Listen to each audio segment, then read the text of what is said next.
when the Fireflies faded, a long teenage love story of romance, comedy, and tragedy, soft, reflective opening. Some loves don't last forever. Some aren't meant to end in old age, wrinkled hands still entwined. Some are meant to burn brightly for a while and then fade. But just because a love fails doesn't mean it wasn't love. This is one of those stories. Chapter 1. The First Glance. The summer of 1998 was restless.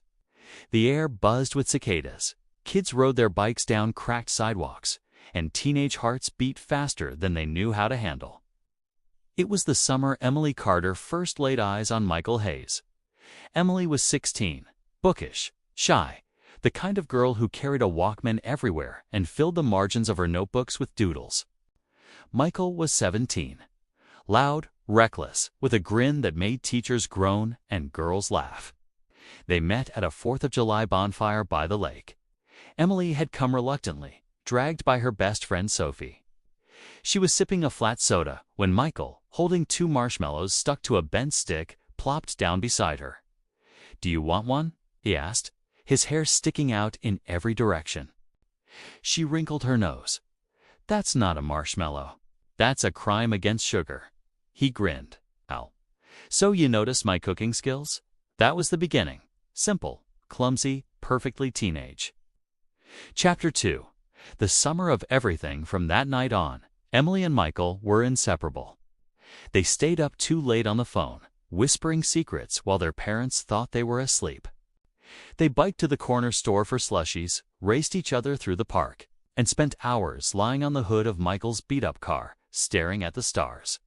Emily kept journals filled with little sketches of him, his crooked smile, the way his hair always fell into his eyes. Michael, in turn, teased her endlessly. One afternoon, while skipping rocks at the lake, he said, "You know, for someone who reads all the time, you don't talk like a nerd."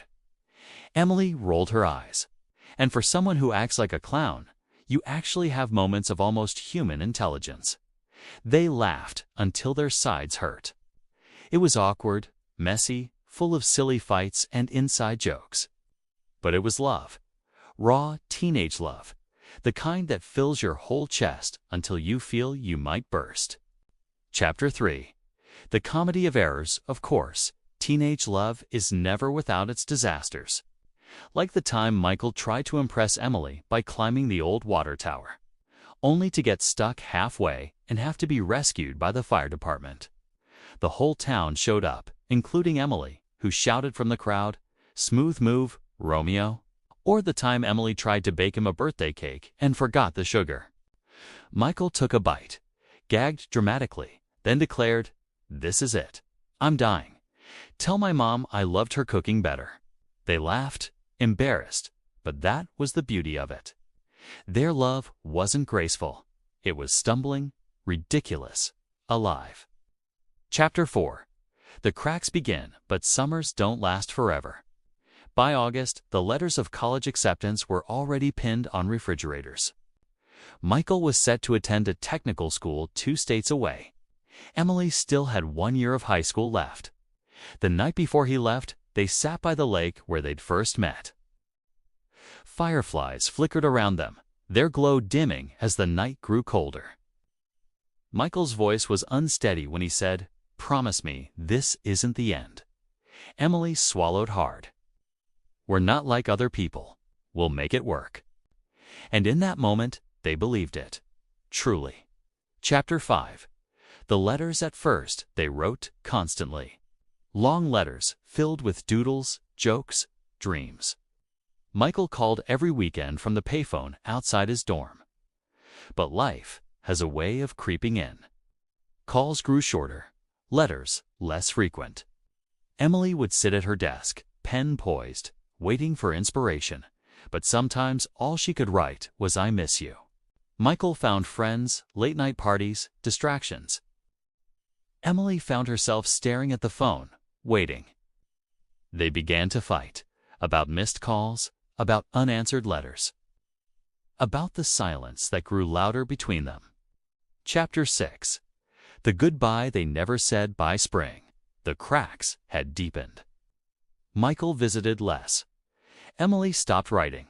Their laughter, once so effortless, had been replaced by strained conversations and long pauses. The last time they saw each other was at a diner off the highway. Michael stirred his coffee, not meeting her eyes. "I don't know if I can keep this up, Em." Emily's throat tightened. "So that's it? After everything?" He finally looked at her then, and the sadness in his eyes was answer enough. They didn't shout. They didn't fight. They simply sat in silence, both knowing the truth. The love that had once burned so brightly was slipping away. Chapter 7. The years that followed, life moved on. Emily graduated, went to university, became a writer. Michael finished school, took a job, drifted from place to place. They dated other people. They laughed, cried, grew older. But every so often, a song on the radio, a whiff of campfire smoke, or the sight of fireflies in the summer would send them back to slushies and stargazing, to marshmallows and laughter by the lake. They never reunited. Few messages here and there, a glimpse at reunions, but the fire they once had. It belonged to another time, and yet neither forgot. Because you never forget your first love. Not truly. Epilogue. When the fireflies faded years later, Emily found herself back at that same lake, notebook in hand. She was older now, wiser, but when the fireflies rose above the water, her heart ached with the same teenage longing. She whispered into the night, "Thank you, Michael, for the laughter, for the love, for teaching me that even the ones that don't last are worth remembering." And the fireflies blinked softly in reply, as though carrying her words into the darkness. Long pause. Let the sadness settle gently, because some loves don't last forever, but they last long enough to change us. Please subscribe and join us again on another journey through time, as we uncover the stories left untold. Whispers of Spoken Lore.